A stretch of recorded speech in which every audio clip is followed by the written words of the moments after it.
오늘 하나님의 말씀 데살로니가 전서 4장 13절부터 14절 두 절만 보겠습니다. 데살로니가 전서 4장 13절부터 14절까지의 말씀입니다. 우리 함께 읽도록 하겠습니다. 시작. 형제들아, 자는 자들에 관하여는 너희가 알지 못함을 우리가 원하지 아니하노니 이는 소망 없는 다른 이와 같이 슬퍼하지 않게 하려 함이라. 우리가 예수께서 죽으셨다가 다시 살아나심을 믿을진데 이와 같이 예수 안에서 자는 자들도 하나님이 그와 함께 데리고 오시리라. 아멘. 이제 사도 바울은 데살로니게 교회 성도들에게 예수님의 재림에 대해서 이제 가르치고 있습니다. 그리고 우리에게도 가르치고 있습니다. 사도 바울이 데살로니가 교회 성도들에게 재림에 대해서 이렇게 가르치는 이유가 있었습니다. 왜냐하면 그 당시 사람들이, 또한 그 당시 예수님을 믿는 그 교인들 안에 예수님의 재림에 대해서 균형이 깨어져 있는 그런 지식과 믿음을 선택했다는 사람들이 많았다는 것입니다. 우선 그 잘못된 재림에 대해서 가지고 있는 지식, 그리고 가지고 있는 믿음의 첫 번째가 뭐냐면 이미 재림이 지나갔다고 잘못 믿는 사람들이었습니다. 이 사람들 어디에서 등장하냐면 디모데 후서에 등장하죠. 이미 이제 재림이 지나갔다. 이제 디모데 후서는 누구를 향해서 쓴 편지냐면 디모데에게 쓴 건데, 디모데가 지금 그 당시에 어디에서 목회하고 있었어요? 에베소에서 목회하고 있었습니다. 이렇게 이미 재림이 지나갔다고, 그러니까 육신의 재림이 지나갔다고 믿는 사람들은 그 당시 헬라어 문화권에서는 만연해 있었어요. 그러니까 지금 데살로니가 교회뿐만 아니라 어디에도 있는 거예요? 에베소 교회에도 그런 사람들이 있었다는 것입니다. 이미 육신의 부활이 지나갔다고 믿는 사람들은 어떤 사람들과 이제 연결된 사람들인데, 영지주의자들과 연결된 사람들이었습니다. 그러니까 그들의 주장은 이랬어요. 그들은 이미 예수님께서 육신으로 재림하신 것이 끝났기 때문에 이미 육신의 부활은 이미 끝났다는 거예요. 그래서 육의 구원이 아니라 뭐예요? 영의 구원을 얻어야 하는데, 이 영의 구원은 예수님을 통해서 받는 것이 아니라 영적인 지식을 더욱더 많이 쌓아야 얻을 수 있다고 사람들을 속여왔습니다. 참 말도 되지 않는 사람들이죠. 그런데 이런 흐름 가운데 많은 사람들이 많이 확 쏠렸었다는 것입니다. 그러니까 이제 육의 구원은 이제 끝났으니까 어떻게 살아야겠어요? 아무리 이 육은 죄를 범해도 이제 육은 끝난 거예요. 그러면 어떻게 되는 거예요? 마음대로 살자는 거예요. 그러니까 남아있는 이 육의 모든 소욕을 채우고 살아가는 거 괜찮아. 보이는 것, 육은 다 악한 거야. 악한 것이 악한 거를 추구하는데 뭐가 문제겠어? 이렇게 얘기합니다. 그러니까 예수님을 믿는 것처럼 보이는데 거룩한 생활을 하지 않고 자신의 육신의 모든 소욕을 채우는 사람들이 있다는 것입니다. 그리고 이 잘못된 흐름이 1세기뿐만 아니라 어디에까지 흘러오냐면 지금 이 날까지, 오늘날까지도 이런 흐름이 흘러오고 있다는 것입니다.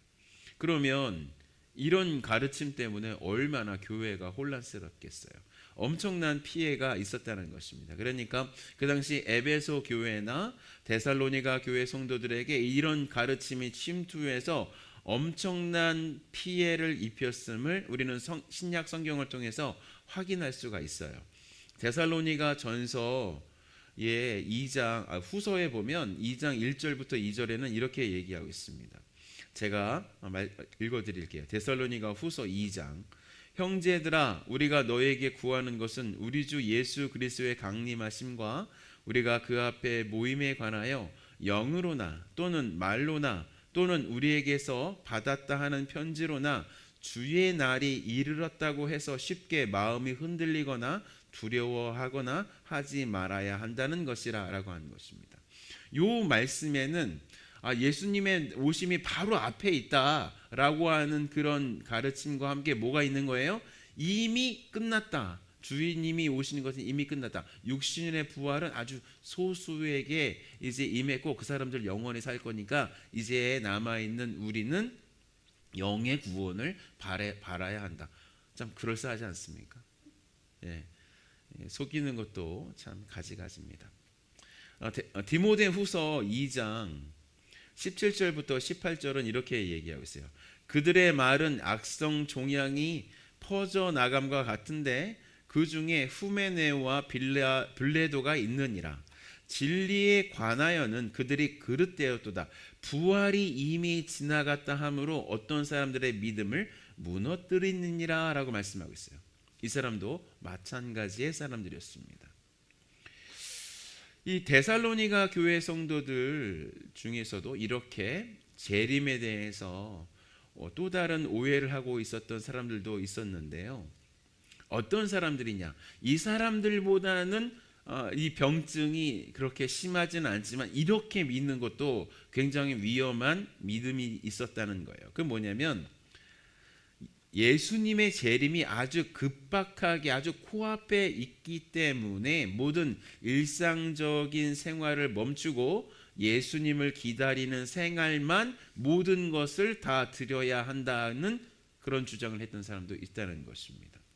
그래서 그들이 하던 일을 다 그만두어서 자신의 삶에 어떻게 해요? 돈을 벌지 않으니까, 그리고 교회 공동체에 기대어 사니까 엄청난 가난이 찾아왔다는 거예요. 우리 이제 데살로니가 전서 4장 11절과 12절이 그런 사람들의 얘기입니다. 또 너희에게 명한 것 같이 조용히 자기 일을 하고 너희 손으로 일하기를 힘쓰라. 이는 외인에 대하여 단정히 행하고 또한 아무 궁핍함이 없게 하려 함이라 라고 하고 있습니다. 그러니까 이들은요, 예수님이 다시 오심을 자신들의 게으름의 기회로 삼았다는 것입니다. 아이고, 예수님 다시 오시는데 금방 오시는데 한 달간, 두 달간 요 정도만 참으면 예수님 오시잖아. 그러니까 이제 그냥 먹고 사는 거 포기하고 그냥 살다가 예수님 오실 때 이제 천국 가면 되지. 이런 신앙 지금도 있어요. 지금도 있습니다. 이런 태도는 사도가 언급한 것처럼 이 재림에 대한 잘못된 지식과 믿음이었습니다. 또요, 예수님의 재림에 대해서 잘못 알고 있는 것 중에 하나가 뭘까요? 예수님의 재림 날짜를 알고 있다. 나는 예수님의 재림 날짜를 정말로 잘 알고 있다라고 하는 거, 이거 잘못된 믿음입니다. 잘못된 지식입니다. 예수님께서 뭐라고 말씀해 주셨어요? 예수님께서는 당신께서 오시는 다시 이 땅 가운데 재림하시는 날짜를요, 누구만 아신다고 했어요? 오직 하나님 아버지만 아신다고 선언하셨어요. 심지어 당신께서는요, 그날을 알지 않겠다고 선언까지 하셨어요. 우리 마태복음 24장 36절입니다. 제가 읽겠어요. 그러나 그날과 그때는 아무도 모르나니 하늘의 천사도 아들도 모르고 오직 아버지만 아시느니라 라고 말씀하고 있습니다. 성자 하나님께서 모르신다는 말씀이 아니에요. 이건 내가 모르기로 그냥 선언해 버렸어요. 주님께서 나는 모르기로 선언해 버렸어. 내가 알고 있지만 너희들 나에게 알려달라고 하지 마. 이렇게 말씀하신 거예요. 이거를 이제 무슬림들이나 이단들은 예수님께서 하나님이 아니시라는 증거로 들이대요. 예수님께서 하나님이시라면 왜 이걸 몰라? 다 알아야지. 전지전능하신 신이라면 예수님 아셔야지. 이렇게 공격하는데 그런 의미가 아님을 우리는 알 수 있어요. 나는 모르기로 결정했으니까 너희들은 더 이상 나에게 묻지 마라고 말씀하신 거예요. 그런데 초대교회 때부터 지금까지 이렇게 예수님의 부활 날짜를 알고 있다는 이단들이 교회를 정말로 어렵게 했어요. 이들은 자신들은 특별히 하나님으로부터 계시를 따로 받았기 때문에 특정한 날짜에 다시 오시니까 자신들의 가르침에 충성해야 한다고 속여왔습니다. 이런 사람들은요, 계속 일어났습니다. 계속 일어났어요. 그런 거짓 가르침에 수많은 사람들이 속임을 당했고 상처를 받아왔습니다. 또요. 예수님의 재림에 대해서요, 잘못된 신앙, 잘못된 태도에 또 완전히 정말로 안 돼, 이러면 안 되는 그런 신앙과 지식이 있습니다. 그건 뭐냐면 예수님의 재림을 아예 믿지 않는 태도입니다. 그들은 아예 예수님을 믿지 않기 때문에 죽으면 아주 끝이라는 생각을 하고 있었다는 거예요. 그러니까 예수님을 믿기는 믿어요. 그러니까 어느 정도로 믿는 거죠? 자신의 수호신, 자신의 일상생활에서 이제 뭔가 문제가 생겼을 때 그것을 해결해 주시는 그런 분, 이 정도까지만 믿습니다. 이건 어떤 믿음입니까? 우상을 믿는 믿음이랑 똑같습니다. 그래서 이들은 어떻게 해요? 예수님을 그렇게 정말로 본질적으로 믿지 않았기 때문에 죽으면 아주 끝이라는 생각을 하고 있었다는 거예요. 그래서 그들 중에서 자신들의 친지가 죽으면 아주 끝이라는 생각 때문에 정말로 많이 슬퍼했다는 거예요. 13절 말씀이 그렇죠. 우리 함께 읽겠습니다. 형제들아, 자는 자들에 관하여는 너희가 알지 못함을 우리가 원하지 아니하노니 이는 소망 없는 다른 이와 같이 슬퍼하지 않게 하려 함이라 라고 말씀하고 있어요. 이렇게 예수님께서 재림하시는 것을 믿지 않는 것은 사실 예수님을 주인으로, 구주로, 하나님으로 믿지 않는 것입니다. 왜냐하면 우리가 예수님을 믿는 최고의 소망은 뭡니까? 예수님의 재림이세요. 예수님의 재림 때 우리의 육신의 부활, 영광의 부활이 우리의 큰 소망입니다. 다른 거는 예수님께서요, 육신의 것들, 이 세상의 것들 욕심내지 말아라 라고 말씀하여 주셨습니다. 그런데요, 뭐만 우리가 욕심낼 수 있어요? 이건 욕심낼 수 있어요.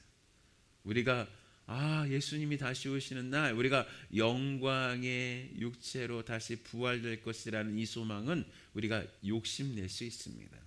거기에 우리의 소망을 담을 수가 있습니다. 그래서 뭐라고 말씀하셨어요? 보이는 것은 우리의 소망이 아니라 보이지 않는 것이 우리의 소망인데, 그 보이지 않는 소망은 뭐예요? 예수님의 다시 오심이라는 것입니다. 그래서 예수님께서 다시 재림하신다는 말씀을 우리와 데살로니가 교회 성도들에게 이렇게 강조한 거죠. 14절입니다. 우리 함께 읽겠습니다. 우리가 예수께서 죽으셨다가 다시 살아나심을 믿을지인데 이와 같이 예수 안에서 자는 자들도 하나님이 그와 함께 데리고 오시리라 라고 말씀하고 있어요. 그러니까 예수님에 대한 예수님의 그 재림에 대한 태도에 대해서 우리는 어떻게 가져야 됩니까? 14절처럼 믿어야 한다는 것입니다.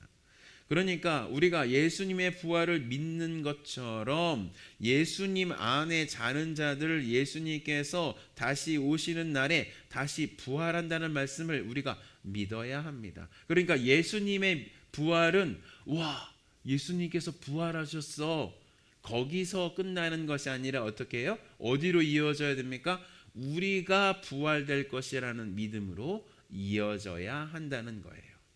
믿으십니까? 그러니까 종말에 대해서, 예수님의 재림에 대해서 정확한 지식과 믿음이 있어야 진정한 그리스도인이에요. 잘못된 곳으로 빠지면 안 됩니다. 저희가 어제도 말씀드렸다시피 1992년 10월 28일에 예수님께서 재림하실 것이라는 사람들 때문에 대한민국이 들끓었습니다. 지하철마다 그 예수님 다시 오시니까 이제 사람들 예수님 믿어야 된다 전도했었어요. 예수님 믿어야 한다. 너무나도 당연하고 좋은 일입니다. 그런데 어떻게 했습니까? 10월 28일 날 그 영등포에 있는 그 교회에 MBC 카메라가 들어갔어요. KBS 카메라가 들어갔어요. 정말로 예수님 오시는가? 자정이 넘어도 예수님 오시지 않으니까 다 흰 옷을 입던 사람들이 실망해. 다 터벅터벅 나오는 것 전국적으로 다 방송됐습니다. 그 이후로 어떻게 됐어요? 재림에 대해서, 예수님의 재림에 대해서 설교 강단에서 설교를 할 수가 없었어요. 그리고요, 굉장히 정말로 충격적인 사실이 있는데, 그 예수님께서 10월 28일 날 재림한다고 주장했던 그 목사가 따로 돈을 모아가지고 건물을 샀어요. 땅을 샀습니다. 이것 때문에 예수님의 재림에 대한 가르침이 정말로 어렵게 됐습니다. 우리 정말로 예수님에 대한 소망, 재림에 대한 소망, 지식, 믿음이 있어야 됩니다. 그래서 굉장히 잘 다뤄야 됩니다. 그래서 이 교회 안에서 가르치는 가르침을 우리가 잘 붙들고, 이런 가르침은 교회 밖에 너무나 많아요. 근데 그런 것들은 조심해서 우리가 받아야 될 줄 믿습니다. 그런 은혜가 우리 모두에게 있기를 예수님의 이름으로 축원합니다. 우리 예수님의 재림에 대해서 소망하는 마음 달라고 기도하면 좋을 것 같아요. 하나님 13절과 14절 말씀, 이 기도대로, 하나님 이 말씀대로 기도할 수 있도록 주님 역사해 주시옵소서. 우리 함께 기도했으면 좋겠습니다. 기도하겠습니다. 하나님 아버지, 데살로니가 전서 4장 13절과 14절에 형제들아, 자는 자들에 관하여는 너희가 알지 못함을 우리가 원하지 아니하노니 이는 소망 없는 다른 이와 같이 슬퍼하지 않게 하려 함이라. 우리가 예수께서 죽으셨다가 다시 살아나심을 믿을진데 이와 같이 예수 안에서 자는 자들도 하나님이 그와 함께 데리고 오시리라. 하나님 아버지, 주님 이 말씀이 정말로 하나님 우리의 심령 골수에 하나님 새겨지는 놀라운 역사가 있게 해주시옵소서. 하나님, 예수님의 그 말씀에 이 세상에 있는 그 모든 것들은 십자가에 못 박아 죽어야 한다. 그 모든 정과 욕심을 십자가에서 못 박아 죽어야 한다, 죽여야 한다라고 말씀하여 주시는데, 하나님 아버지, 우리가 욕심내어질 것, 우리가 정말로 소망해야 될 것은 주님의 부활인 것을 고백합니다. 예수님의 그 부활과 우리의 부활이 있는 것을 다시 한번 고백합니다. 예수님의 재림인 것을 다시 한번 고백합니다. 오 주 예수여, 구세주이시여, 재림주이시여, 예수님이시여, 우리 땅 가운데 하나님 다시 찾아와서, 다시 오셔서 하나님 아버지, 이 모든 하나님 어그러지고 하나님 타락해 있고 더러워진 이 세상이 아니라 하나님의 새 하늘과 새 땅을 열어 주시옵소서. 하나님 아버지, 주님 요한계시록에 하나님 그 성도들이 하나님 밤낮 보좌 앞에서 기도했던 것처럼 저희도 주님 앞에 기도합니다. 주 예수 그리스도 오서 오시옵소서. 마라나타, 나의 주님 오시옵소서. 하나님 아버지, 재림을 준비하며 하나님 아버지 정확하게 하나님 믿음 가운데, 정확한 믿음의 지식 가운데 하나님 아버지 들어가는 저희들이 되어질 수 있도록 주여 도와주시옵소서. 그렇게 하실 주님의 이름을 찬송하며 또 찬송합니다. 하나님 아버지, 그래서 주님 부활에 대한 정확한 지식, 예수 그리스도의 그 십자가와 부활에 대한 지식과 승천에 대한 지식과 하나님 아버지 또한 하나님의 그 성령의 강림에 대한 지식과 예수님의 하나님 재림에 대한 이 지식이 하나님 아버지 연결되게 하여 주시고 하나님 믿음이 생기게 하여 주시기를 주여 간절히 소원하며 또 소원합니다. 역사하여 주시고 인도하여 주시옵소서. 하나님을 찬양합니다. 하나님 재림에 대한 소망을 품게 하신 주님의 이름을 찬양합니다. 재림에 대한 하나님 정확한 지식을 갖게 하신 주님의 이름을 찬양합니다. 하나님을 찬양하고 높여드립니다. 이 모든 말씀 하나님 5월 22일 금요일 하나님 앞에 올려드리며 기도합니다. 하나님, 오늘 기도할 때 주님께서 역사하여 주시며 전도하며 나갈 때 영혼들을 만나는 놀라운 역사가 있게 하시고 하나님을 하나님 더욱더 사랑하며 높여드리는 놀라운 역사가 있을 수 있도록 주여 도와주시옵소서. 그렇게 하실 주님의 이름을 찬양합니다. 오 주님, 모든 영광 홀로 받아 주시옵소서. 주 예수 그리스도의 이름으로 오늘 올려드리며 기도했습니다. 아멘, 아멘, 아멘.